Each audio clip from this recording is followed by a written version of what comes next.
This is the Highly Sensitive Club, episode number 30. Have you been told you're too sensitive, too dramatic, or too much? Do you have big feelings and deep thoughts you don't always know what to do with? I'm Stephanie Lynn, a certified life coach and highly sensitive person. I've helped dozens of highly sensitive clients feel more energized, more confident, and more in control of their high sensitivity.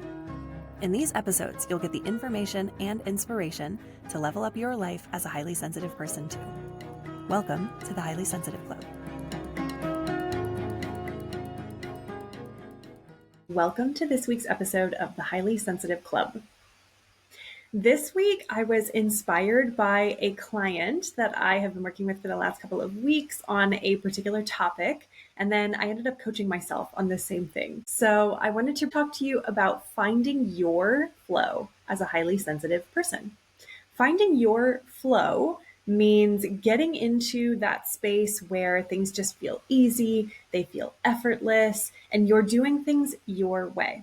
I can guarantee you know when something is not in flow because it feels frustrating, it feels like a slog, it feels overwhelming, it feels stressful, it makes you tired, and you generally just don't enjoy what you're doing. Sometimes we have to do those things anyway, but my point for you is that you have probably heard a lot of people's rules or expectations or suggestions or opinions or advice about how things are supposed to go and how you're supposed to be. The problem is a lot of those people are not highly sensitive, but even if they are highly sensitive, they very likely have a different way of doing things than you do. I love this client who is also a friend because they know all of the right answers in the world of self-helpery. They always know what the accepted wisdom is for how to go about something or a perspective change, but a lot of times it just doesn't work for them, which I find really fascinating. When we're talking about little wins, for instance, and this client says, I know I'm supposed to be able to break something down and then celebrate each of the small steps that get me there. They know the right answer, but the point is that they don't believe it. They then have judgment that they're not doing the right thing, even though it doesn't work for them. I want you to reflect on this for yourself because I bet that you probably know what the quote unquote right answer is.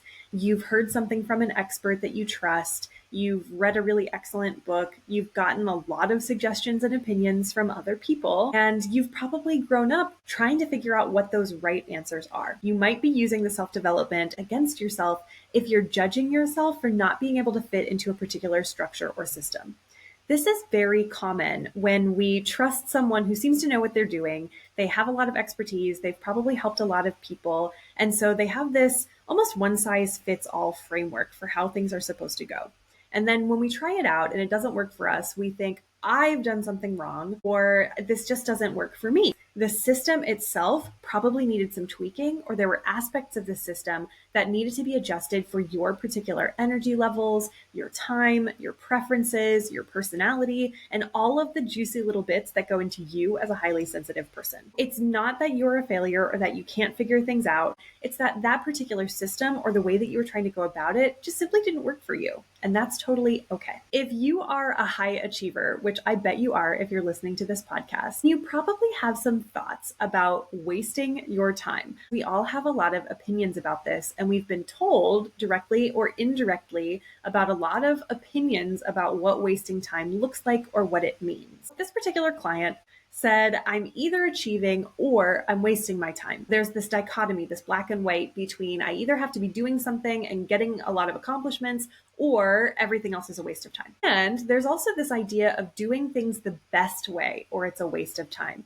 And the best way, when you define it for yourself, probably means it's the most efficient way. It's going to get you the results that you want the fastest. It's the way that feels the best for you. The point is actually to define what wasting time or using time well means for you. A lot of times we use these words and we don't actually slow ourselves down to figure out, what does that mean to me?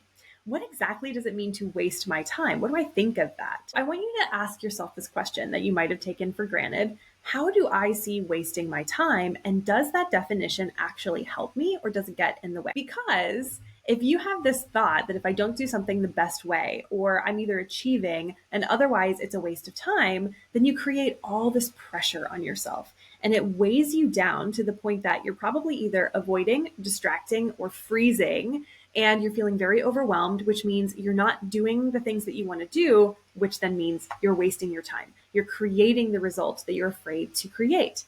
However, when you get some great coaching and when you examine your thoughts, you can get to the other side where you can redefine how you're spending your time or how you want to experiment and try things out. For this particular client, they came to this new thought: I actually get a ton of stuff done.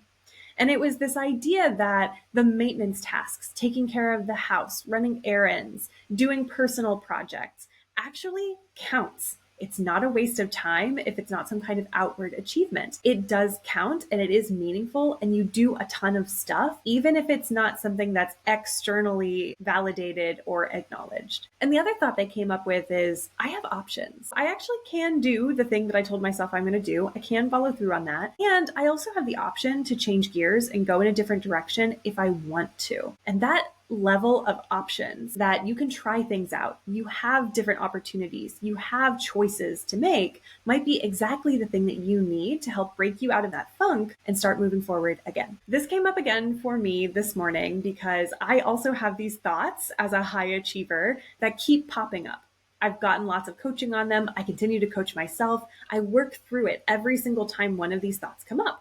But our brains are very tricky, and our brains can come up with a lot of ways that it's trying to stay comfortable and it's trying to stay in the familiar. My brain will come up with new thoughts about how I'm quote unquote wasting my time this time. And I realized that there were some expectations, and I'm feeling a little disappointed and a little frustrated at the moment that things aren't going the way that I had envisioned.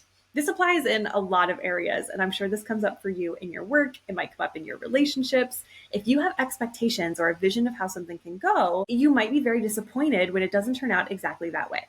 And what I've found is that looking back on the past, a lot of times things didn't turn out exactly the way that I had expected, but I did get the result that I wanted. It just didn't appear the way that I thought it would. I had this thought: if it doesn't turn out the way I want, it's a waste of time. This was making me feel frustrated and disappointed. And so I, like you and like my clients, was avoiding and distracting myself. And as I was coaching myself through, I use my own techniques. I actually coach myself just like I would coach a client and go through the whole process where I'm asking myself these questions in my head.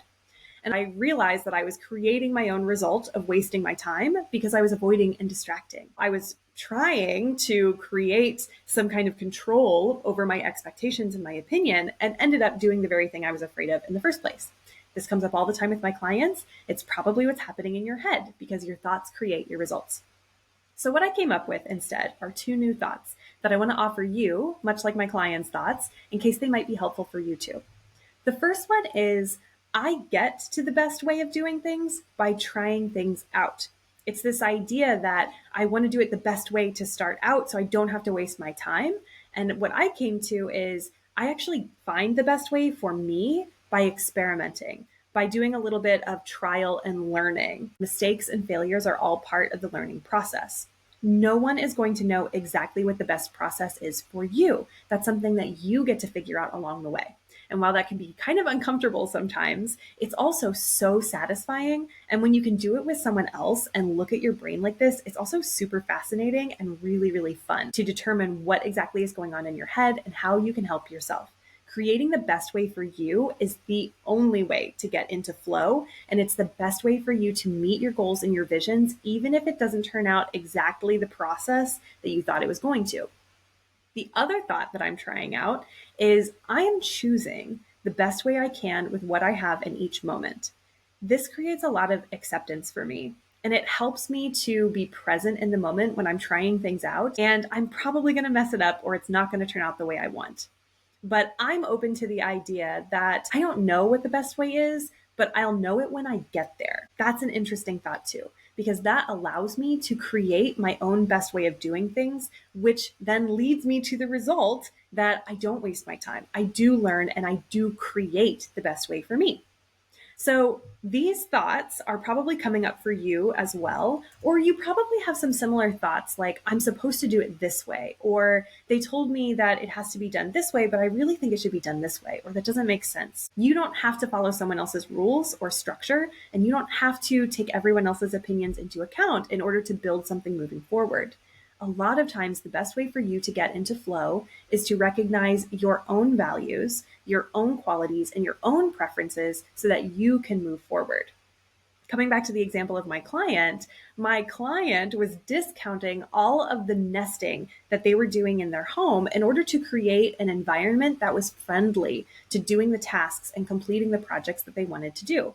For highly sensitive people like you and me, this is very, very common. We like our environment to create a space in which we can be creative, we can be focused, we can do the things that we want to do. Maybe it's even feeling cozy and comfortable. We are much more sensitive to our environment and to our surroundings than the average person. So it makes sense that prioritizing your environment and making sure that everything is organized or clear or put away or comfortable is the best way for you to move on to the project. And it makes sense if you're caught on that step of the process before you move on to the next thing. When I pointed this out to my client, that it seems like nesting is actually a huge value for them and that it helps them do things faster, suddenly everything just kind of turned around. They were open to new possibilities and they were open to seeing themselves differently. They just needed a little bit of permission to know it's okay for you to prioritize the things that you're prioritizing. If that's important to you and if it feels good for you and if you like your reasons for doing those things, keep doing them. Incorporate that into your structure and into your process and into your system so that you can create your own flow.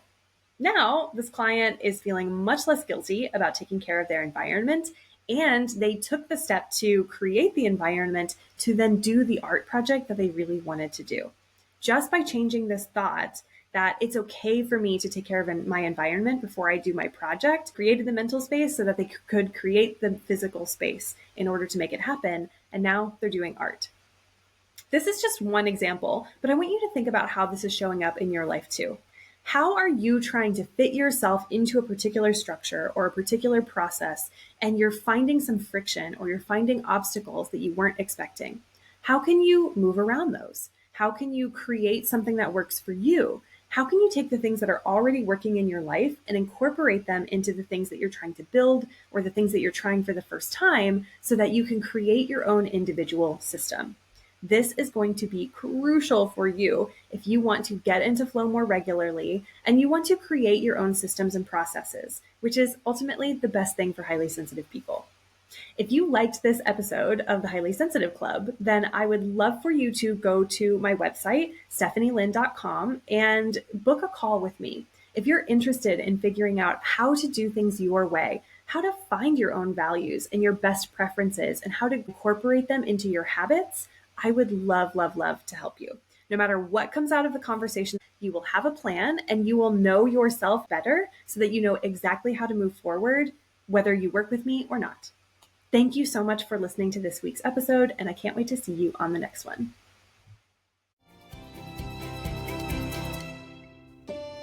Thanks for listening. If you're ready to take what you learned today to the next level, head over to StephanieLynn, that's LINN.com, and book a consultation call to get started. I can't wait to see you there, my dear HSP.